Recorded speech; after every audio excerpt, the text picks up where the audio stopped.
Carlos Brus está con nosotros, bienvenido, muy buenas noches. ¿Qué tal, Mabila? ¿Cómo estás? Bien, lo primero que quería preguntarle es por el pronunciamiento de Pedro Lechea, si usted en efecto cree que el discurso que ofreció Martín Vizcarra en esta ceremonia por el Día Central de las Fuerzas Armadas ha sido un discurso insinuando que en el Congreso, hay manipulación, hay captura, hay fines subalternos, ha tenido el ánimo de no solo fastidiar, sino de ofender al Parlamento.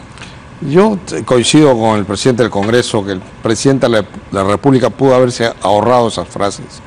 Pero no solo esas, sino también el día anterior dijo que basta de estar copando las instituciones a puerta cerrada, reuniéndose a puerta cerrada y cosas parecidas. Oiga, y él era el menos indicado para decirlo, porque él se reunió a puertas cerradas con Keiko Fujimori y no le dijo a nada al país, y no fue una vez, sino fue 2 veces. Y cuando le preguntaron de esas reuniones, mintió, dijo que nunca se había reunido. Además, se reúne a puertas cerradas con los dirigentes de Arequipa para tirarse abajo Tía María, y nos enteramos porque se filtran los audios. Así que eso de reunirse a puertas cerradas debió habérselo guardado, porque él es el menos indicado para hacerlo. Pero en la situación en la que estamos, en la que tenemos que buscar una salida, lo peor que podemos hacer los dos es acelerar los trenes para que el impacto sea peor, ¿no? Porque esto es así, hay 2 trenes que van a chocar. Y parece que tenemos plazo, el próximo lunes 30 de septiembre, chocarían los trenes. Entonces, alguien disfruta viendo chocar los trenes, algunos queremos, confiamos, esperamos que haya un espacio de diálogo y encontremos algún tipo de solución, por lo menos para que el choque no sea frontal y por lo menos se raspe uno con el otro. ¿Por qué no? Y no por conveniencia personal, sino porque al final el país es el que se va a ver afectado. Fíjate, ya la economía se está resintiendo de una manera que no teníamos hace tiempo. No sabíamos ya un crecimiento de 2.x%, que es lo que vamos a crecer, cuando deberíamos estar creciendo en 4 o 5%. Significa, este 2.5 significa que cerca de 300.000 peruanos van a regresar a la pobreza. Eso es lo que significa. Entonces estamos destruyendo el país. Entonces, acá lo que deberíamos estar haciendo es conversando, dialogando. Cuando ocurre una crisis así, los políticos conversamos. Lamentablemente el presidente de la República no tiene un carácter... ¿No ha buscado el diálogo el presidente? Para nada. Lo único que hace es manda al buen Salvador del Solar, que con la mayor buena voluntad conversa con las bancadas, pero... y en cualquier caso, Salvador del Solar, es el indicado para buscar a las bancadas y conversar, sí, digamos, cuando se trata de la suya, una representación muy pequeña. Sabe que uno está conversando con el que no toma decisiones, ¿no? Y es más, creemos que algunas de las decisiones que se toman a él se la comunican en la víspera y no es que le haya participado desde un inicio. Entonces, ¿el presidente le estaría ocultando información a su premier?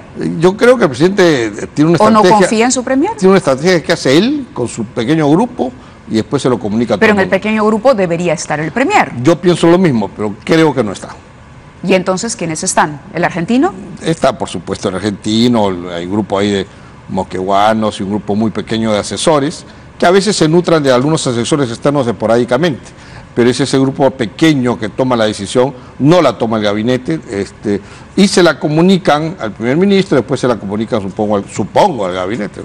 Sin justificar que, en efecto, al gobierno se le ha criticado por gestión, que el enfriamiento de la economía o el estancamiento es una situación evidente para todos, que hay muchos problemas pendientes de solución hace tiempo, que la inversión, tanto pública y privada, se han deprimido.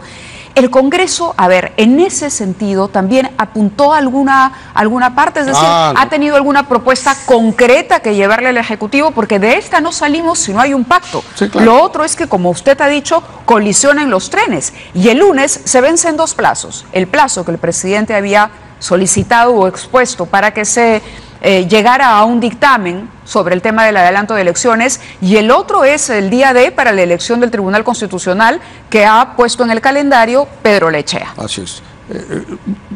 Bueno, el presidente no puede poner plazos, pero más o menos es el plazo que todos nos hemos autoimpuesto de que por un calendario mínimo. A fines de este mes debiera tomarse una decisión.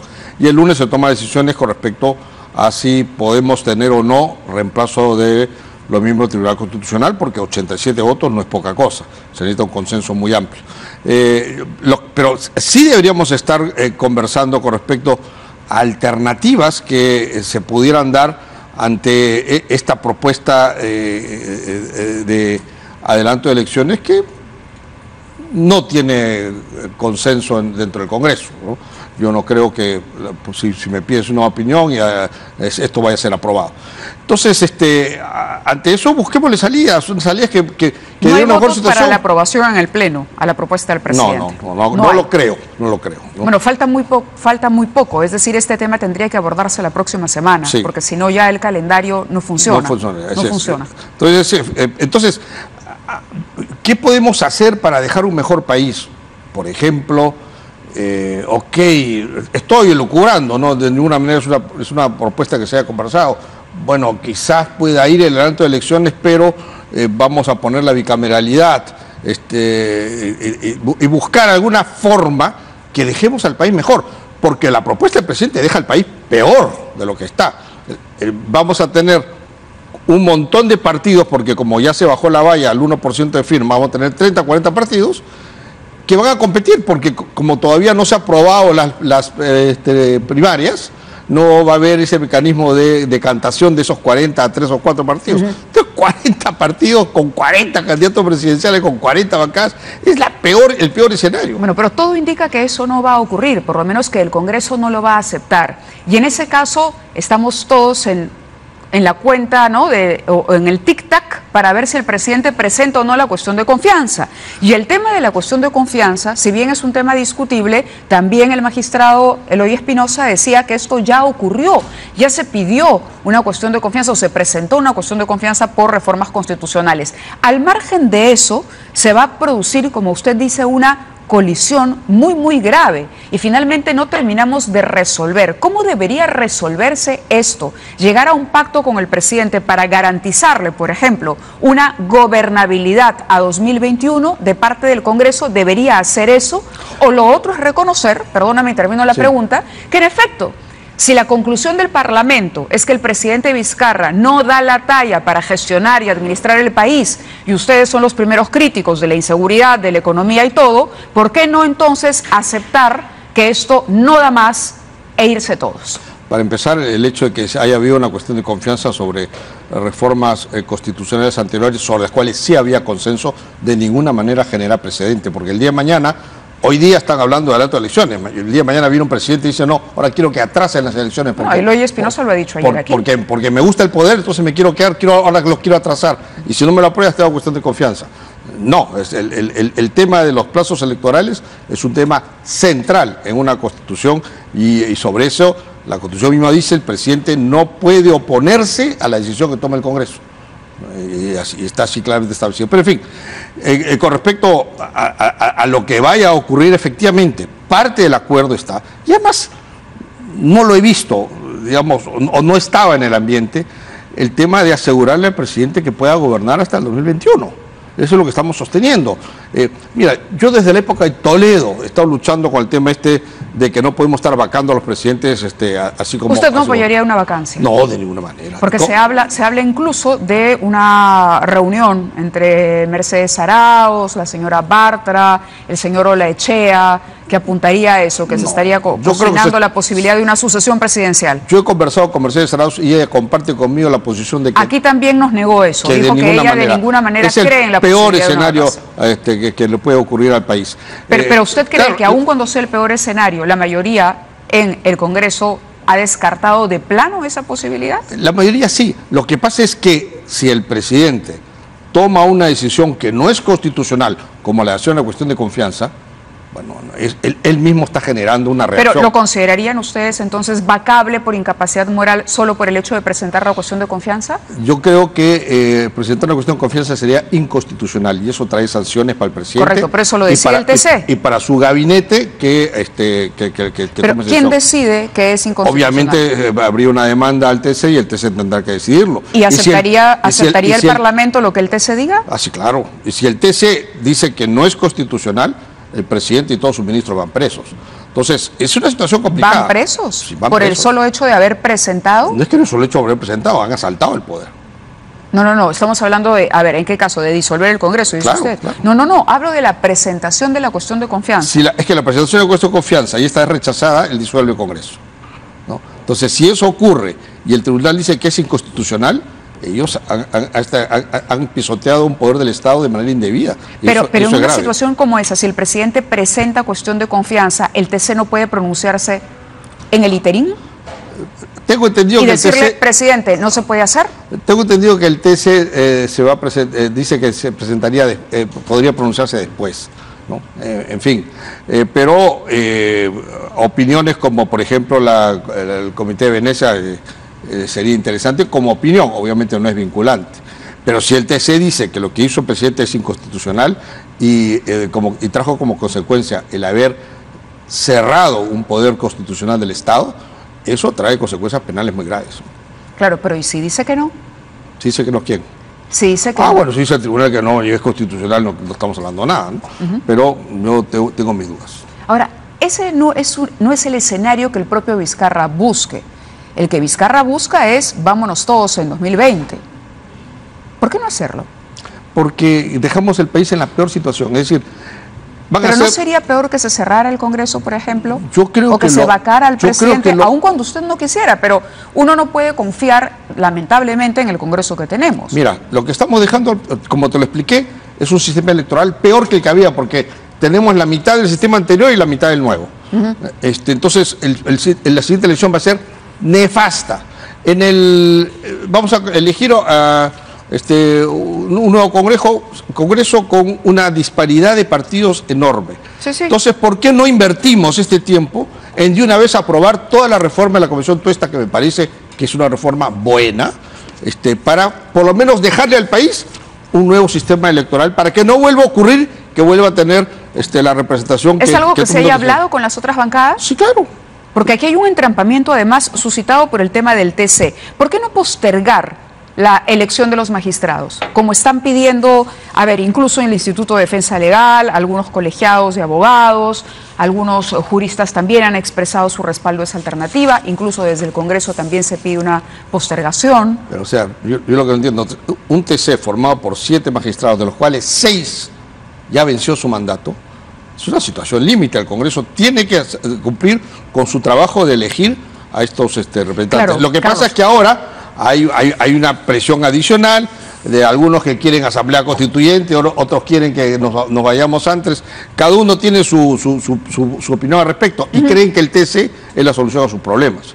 Pero lo que yo sí creo es que tenemos que elegirlos. Ahora, se necesitan 87 votos, o sea, nadie va a imponer su posición. ¿Pero a usted le ha gustado, le ha parecido, digamos, impecable el proceso para la elección? Ha sido un proceso que es muy parecido al último que se hizo. ¿Así de rápido? Sí. Un informe del Diario del Comercio decía que este es el más rápido, creo que en las últimas 10 elecciones. El último año del gobierno de Humala se hizo un proceso parecido, en el cual ya no se dejó de lado el tema de las entrevistas y los concursos, porque un abogado de primera no se somete. Correcto, pero acá no hay ni hojas de vida, creo que colgadas en la plataforma virtual. El sistema del concurso llevó al final una cantidad de nombres de abogados que tú ni los contratarías para un desahucio. Entonces se dejó de lado y dijo, no, vayamos por invitación, y el sistema de invitación tuvo mejor éxito. Y el Congreso... Y hoy está por invitación. Teniendo un dígito de aprobación en ese momento, en el gobierno de Humala, el último año del gobierno de Humala, los eligió y nadie dijo nada. Lo que pasa es que ahora está de por medio el tema de si la cuestión de confianza es constitucional o no. Correcto. Entonces, precisamente. Ahí es donde que la gente que quiere adelantar las elecciones dice, no elijan uno nuevo. A ver, lo que pasa, lo que pasa es que hay dos poderes en conflicto, ¿correcto? Ejecutivo versus legislativo. En el medio, la propuesta de adelanto o la eventual cuestión de confianza. Pero el Ejecutivo no puede nombrar al TC que decidiría sobre eso. El legislativo sí. Por lo tanto, el legislativo sí tendría en este momento una ventaja a la hora de elegir a los representantes del TC. Es lo que con la Constitución establece. No nos salgamos ni un ápice de lo que la Constitución establece. El Congreso está haciendo lo que la Constitución le ha encargado. Y está haciendo el mismo procedimiento que se hizo la última vez. Entonces, si hay gente que no le gusta un candidato, no vote por él. Por Dios, si a la izquierda no le gusta un candidato, no vote por él. Y si no llega a los 77 votos, no será elegido. ¿Usted ya tiene cuántos le parecen buenos de la lista y mira, por quiénes votaría, por ejemplo? A mí me parece que hay 4 o 5 con los cuales yo votaría a favor. Ahora, si quieres mi opinión, probablemente no elijamos a más de 3. de cara a la ciudadanía, ya no le hablo, porque las leyes están ahí, y a ver, y está más que claro que las leyes se burlan o a las leyes se les encuentra una trampa. Bueno, a la Constitución no. Correcto, pero a ver, para eso tendríamos que remontarnos a lo que ocurrió con el 102 y la interpretación auténtica. Hubo un intento clarísimo de violar la Constitución y fue el TC independiente el que frenó esa intentona. Y lo hizo muy bien, estamos hablando del final. Por eso le decía yo, de cara a la ciudadanía, por un tema de criterio, simplemente de criterio, un Congreso que hoy no tiene una legitimidad en la población. Bueno, es que es cierto, Carlos. Ya, entonces, Mávila, tú dime en qué artículo de la Constitución está el tema de la legitimidad. No, para saber, porque entonces, si es que la legitimidad es un argumento para que el Congreso tome o no tome una decisión, eso tiene que estar normado. ¿En qué artículo está? No está en ningún lado. El Toledo gobernó con un dígito de aprobación. Ah, no, entonces como tenía un dígito de aprobación, entonces que no gobierne. Y tirémoslo abajo. No, pues. Entonces, ¿pero es comparable la situación de este Congreso con lo de Toledo? Mira, ¿Es comparable lo que ha hecho, por ejemplo, con el blindaje del señor Chávarri? Es comparable con la última elección que hubo en el gobierno de Humala. En el último año del gobierno de Humala, el Congreso tenía con la cantidad de cuestionamientos y nombró igual. Porque el tema de la legitimidad no está normado. Aquí el Congreso está actuando de acuerdo a lo que la Constitución establece y sin salirse de ella. En la medida que eso ocurra, es constitucional. Si el presidente cierra el Congreso y las razones son estrictamente constitucionales y el TC así lo establece, pues lo cerró y punto. Pero si no, si te sales un ápice de la Constitución, ahí sí dejamos de ser una república y nos convertimos en una anarquía. Pero entiendo que el presidente debe estar enterado de eso también, ¿no? Yo supongo y espero que sí. No se le va a ocurrir incumplir con la Constitución. De eso estamos hablando. Entonces, de eso se trata. Todas las acciones que se tomen en el marco de la Constitución están dadas. No que la legitimidad, bueno, ¿la legitimidad está normal en la Constitución? No. Entonces, ese no es un criterio que uno deba usar y que debas tomar decisiones en base a él. Pero tampoco se puede trabajar a espaldas de la población, ¿no? No, para nada. Ni del elector. Por supuesto. Por eso es que se han dado a conocer los nombres. Los nombres. Claro. Pero no las hojas de vida. Nos hemos ido enterando que la señora Orbegoso y otros más conversaban con para eso se hace publicidad para los nombres, para que la gente que tenga alguna observación de un candidato lo haga saber, ¿no? Y creo que efectivamente la prensa ya ha cumplido un rol positivo en esto y va a ir decantando por cuáles se puede votar. Yo coincido que de los 11 yo votaría por 4 o 5. El resto no. Es decir, una renovación parcial, esa sería su propuesta. No, propuesta no, es lo que creo que va a ocurrir, porque no te olvides que nombre por nombre se van a tener que votar, y 87 votos para todos. Muy difícil. Si llegamos a 3, me daría por bien servido. De acuerdo, le agradezco mucho, congresista, su presencia en el programa.